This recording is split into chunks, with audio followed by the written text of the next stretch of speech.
Welcome back to Research FPL. In this video, I'll be sharing a couple of different team selection tactics to find out which way of playing gets the highest returns. Make sure to leave a like, subscribe, and follow me on Twitter for more content.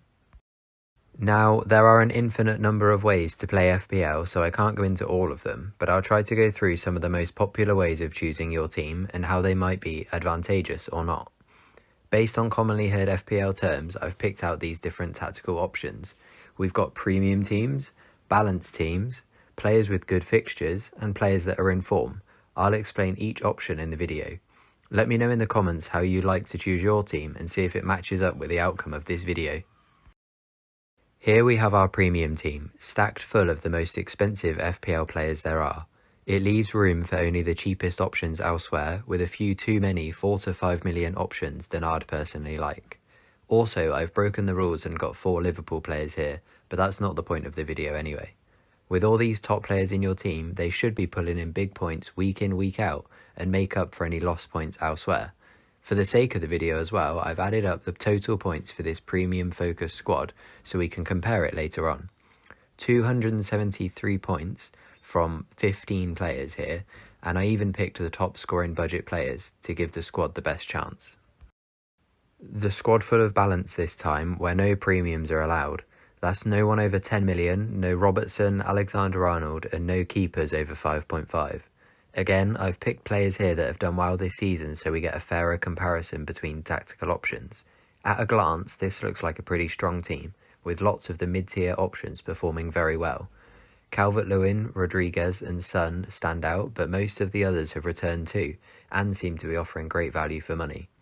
This squad has picked up 375 points, a big total, and seems to indicate that some balance is required in your FPL teams.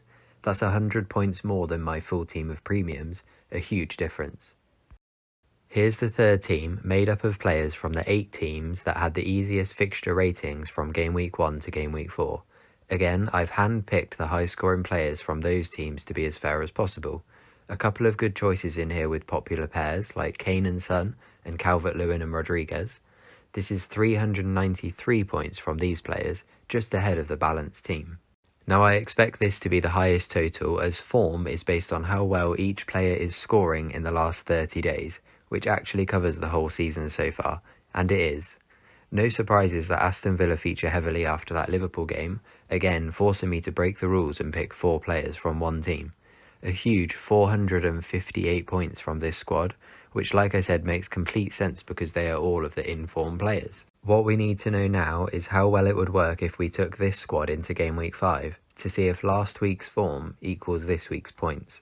Also, quite a lot of repeats here between the form and the fixture squad. Is it a coincidence that our in-form players had the easiest fixtures in game weeks 1 to 4? With this information, I believe I need to pick players from teams with as easy fixtures as possible, a couple of premium players, and then as many mid-tier scoring options before the budget runs out. I started with players from teams with the easiest fixture difficulty ratings between game week 5 and 8. The top 6 of those are Spurs, Palace, Fulham, West Brom, Everton and City. Now I'm nervous about Fulham and West Brom here, as they haven't really impressed us so far this season, so I've only put Mitrovic in for now. Plenty of choices from the other teams anyway. Top scoring Spurs players, Kane, Son and Aria make the squad with their good fixtures on the way. We also know that they're in fine form at the moment. Palace midfielder Zaha and also left back Mitchell. Everton also combine great upcoming fixtures with early form, so another triple up here. Calvert-Lewin, Rodriguez and Digne make the squad. Sterling is my only City asset, although I would quite happily have De Bruyne instead, especially if Aguero could be making his return. Brighton and Wolves are 7th and 8th in the difficulty ratings, so I've picked their in-form players. Patricio in goal, Saiss in defence, and then Trossard in midfield. Bear in mind a couple of teams and a few players are very much fixture-proof. Someone like Salah would make it into the squad regardless of fixtures, so this team is not perfect, and it could be short-sighted to pick a team based only on the next 4 weeks.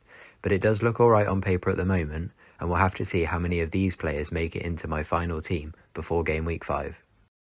Thanks for watching the video. Let me know if you've got any of those game week 5 draft players ready and in your squad or on your watch list. Leave a like, hit subscribe and follow me on Twitter. The link is in the description below.